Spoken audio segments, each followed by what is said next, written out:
Hey everybody, I just thought I'd share to you something that happened today. This is like unbelievable. This is like I've told people before, I'm cursed and but I always try and fight through it.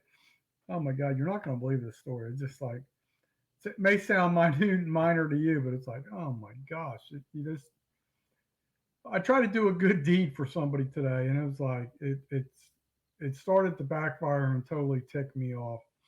And that's not the word I want to use, but so I've had a big box of sardines. It's like a 7 pound box. I was going to use it as crab bait for my crab pot, and it just due to all kinds of life circumstances, I knew that wasn't going to happen anytime soon. So I decided, since I know I'm about to go into a financial crisis, I always like to stock up on food for human consumption, my consumption. So I realized this big bulky box of sardines was taking up space. So I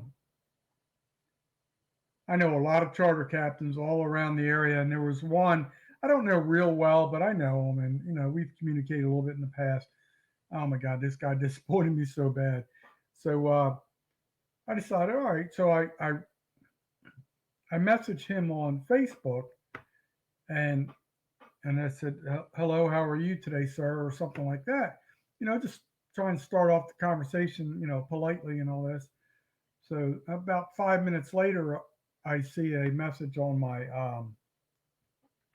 home screen on Facebook. I think you've been hacked, and he's got my whole profile picture. I'm like, oh my God, this is like, yeah. I'm like, all right. So I said, well, that is me. I also live in SCP, which stands for San Carlos Park. I said, why do you think I was hacked? And he never replied. So I sent another reply to that thing. So then I go back to the message from Messenger, and I said, hey, you know, we both live in SCP, and I'm just trying to make you a donation of a box of sardines.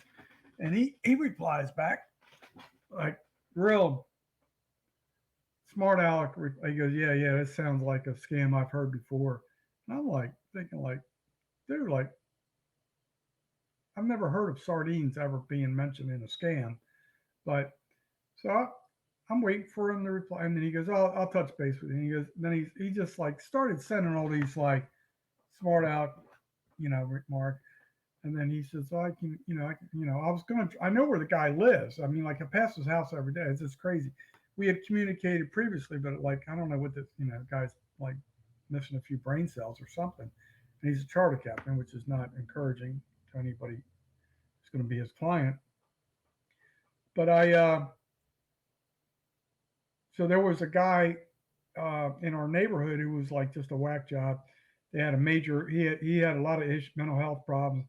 They had a major standoff. They had to call in the SWAT team. And I know the guy that I'm to communicate lives 2 doors down from him. He already mentioned it in another platform on Facebook, like a group, the community platform. So I'm like, oh my God, this guy. And he's playing all stupid. And I'm like, look, I said, if it's a big deal, I'll just gift it to somebody else. I said, I wanted to say what I was thinking, but took every ounce of energy for me to be polite and professional. So then I felt like there's no need for him to, I know where the guy lives.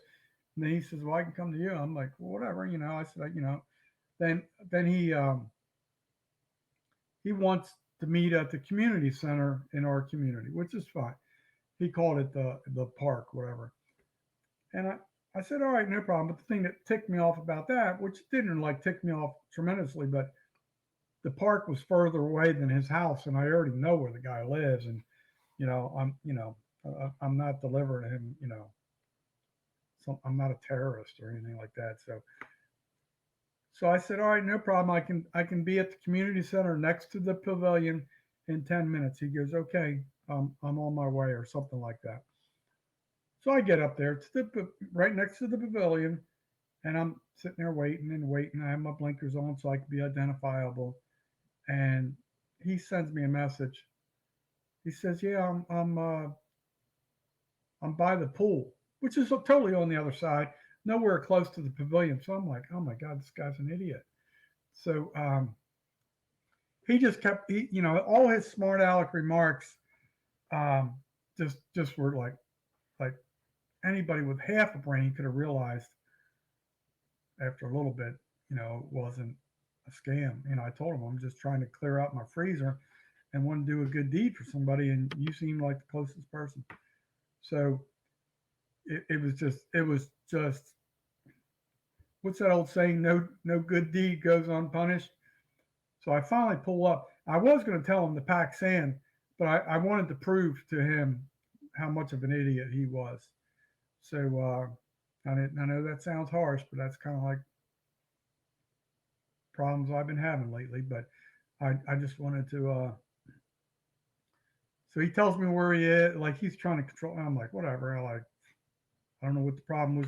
The pavilion was literally like 60 yards away, but I had to go around the block to get to where he was. It was no big deal, but I'm like, man, you can't listen. We agreed on something and you can't follow instruction. So I get out. He comes over to me. He has a cooler. I throw the sardines in the cooler and he reaches out for a handshake. I just looked at him, shake my head, and got back in the van. I wanted him to feel like an idiot because he is an idiot. And just when you try and help people, sometimes, sometimes you're the bug, sometimes you're the windshield. Unfortunately, I try and get joy from helping people, but this just made me feel worse today. So they always say the poorest people are the kindest people, but it kind of backfired today. It's like, uh, I'm not going to unfriend him, but I certainly will never do anything for him again. So I'll move it on to the next person. Peace out, folks.